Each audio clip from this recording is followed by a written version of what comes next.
Assalamualaikum warahmatullahi wabarakatuh. Dengan saya Yeti Kristiana dari kelas MJ 201 dengan Prodi Manajemen. Baik, di sini saya akan menjelaskan terkait infografis perekonomian Indonesia per April 2021.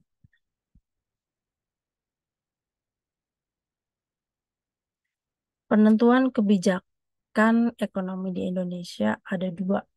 Yang pertama kebijakan fiskal dan yang kedua adalah kebijakan moneter. Kebijakan fiskal adalah kebijakan pemerintah yang merujuk pada pengeluaran berupa pajak. Sedangkan kebijakan moneter adalah pemerintah melalui bank sentral untuk mengendalikan jumlah uang yang beredar. Kemudian perkembangan indikator stabil nilai rupiah. Perkembangan nilai ukur pada tanggal 5-9 April, rupiah dibuka pada level bid sebesar 14.530 per dolar US rupiah. Dan yield SBN 10 tahun turun ke level 6,39% dan DXY1 mengalami turun atau melemah menjadi 92,06. Kemudian yield US Treasury 2 10 tahun menurun juga ke level 1,6109%.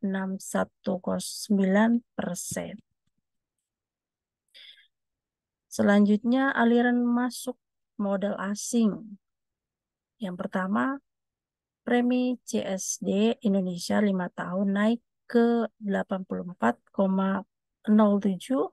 BPS per April 2021 dari 82,73 BPS per 2 April 2021. Yang kedua, non-residen di pasar keuangan domestik beli neto sebesar 2,34 triliun rupiah dengan menjual neto di pasar SBN sebesar 4,15 triliun rupiah dan dijual neto di pasar saham sebesar 1,81 triliun rupiah. Yang ketiga, data settlement selama 2021, non-residen menjual neto sebesar 9,63 triliun rupiah. Inflase ada pada level yang rendah dan terkendali. Perkembangan harga pada bulan April diperkirakan inflasi sebesar 0,08%. Maka dengan perkembangan tersebut dapat diperkirakan inflasi April 2021 secara tahun kalender sebesar 0,53% dan secara tahunan sebesar 1,37%. Dampak penguatan atau pelemahan nilai kurs dan inflasi IHK dapat mempengaruhi PDB triwulan 2021.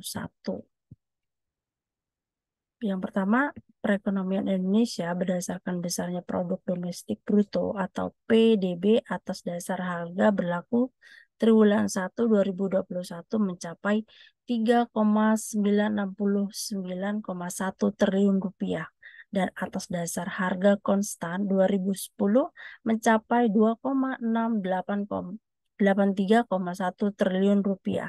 Yang kedua, ekonomi Indonesia triwulan 1 2021 terhadap triwulan 1 2020 mengalami kontraksi pertumbuhan sebesar 0,74%.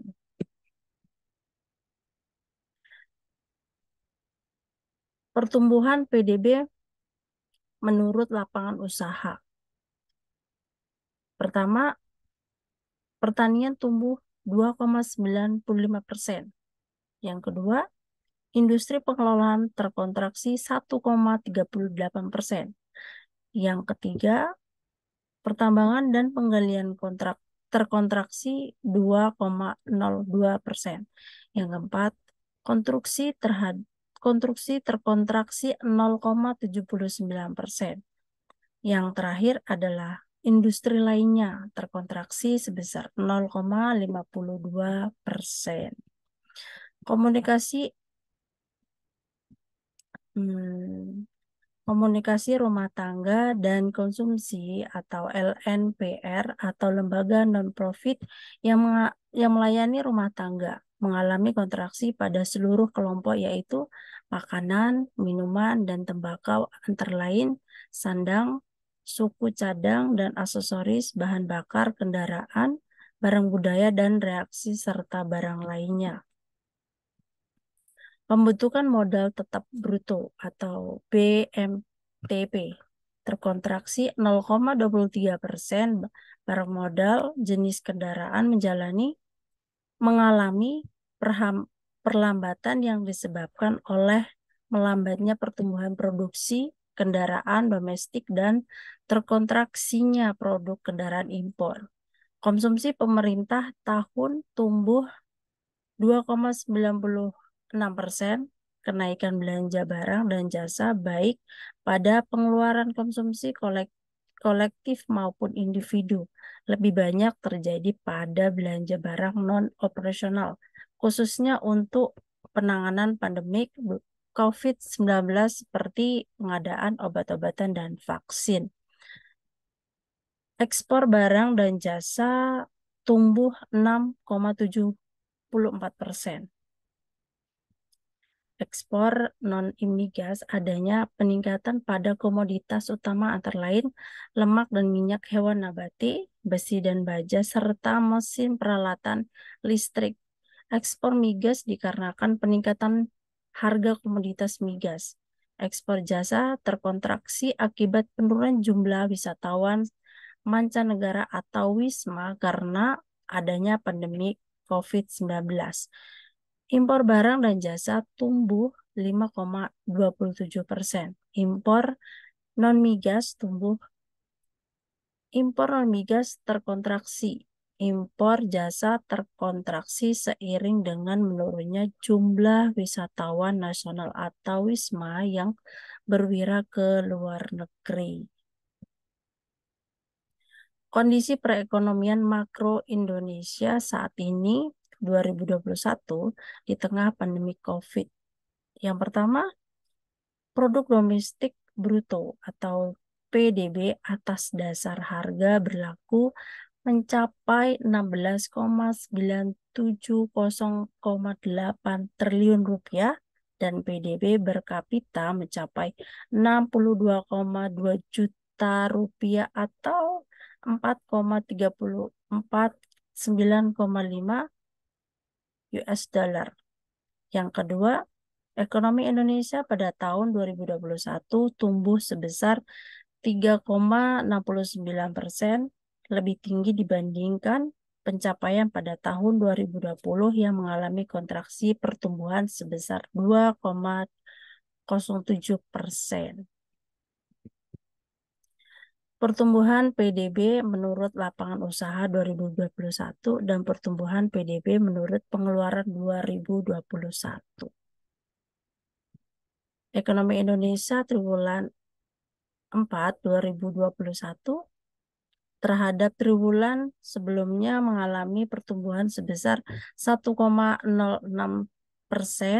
dan dari sisi produksi, lapangan usaha, administrasi, pemerintahan, pertahanan, dan jaminan sosial wajib mengalami pertumbuhan tertinggi sebesar 22,20%. Dari sisi pengeluaran komponen pengeluaran konsumsi pemerintah PKP mengalami pertumbuhan tertinggi sebesar 33%. Baik, demikian penjelasan dari saya terkait infografis perekonomian Indonesia tahun 2021. Jika ada yang salah atau kurang dalam penyampaian saya mohon maaf. Wassalamualaikum warahmatullahi wabarakatuh. Terima kasih.